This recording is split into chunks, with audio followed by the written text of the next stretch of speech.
তিন শ্রেণীর ব্যক্তি কখনো জান্নাতে প্রবেশ করতে পারবে না। তারা কে কে? অবশ্য হুজুরের মুখ থেকে আরবি সহ ব্যাখ্যা সহ হাদিসটা শুনে যান। জল ভাই আমার মনে হয় শুনবে না। আরে ভাই কি বলেন, 100% শুনবে। আপনি বলেন। আপনার ফলোয়ার গুলো শুনে না তো?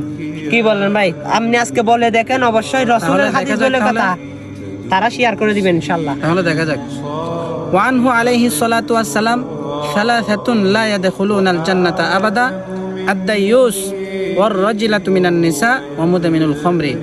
হাদিসে বর্ণিত আছে তিন শ্রেণীর মানুষ কখনো জান্নাতে প্রবেশ করবে না, কোনো অবস্থাতেই না। এক নাম্বার দায়ুস।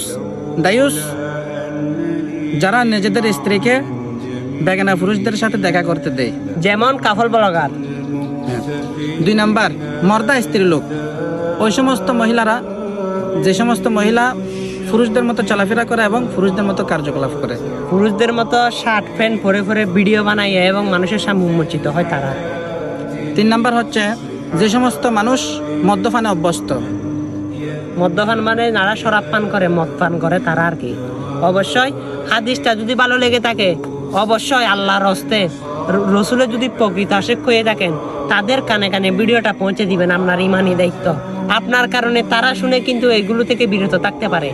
আপনাকে কঠিন জাহান্নামে দেখবেন, ঢুকাতে পারবে না। জান্নাতের মধ্যে আল্লাহ রাব্বুল আলামিন আপনাকে ঢুকিয়ে দিবে। আমিন।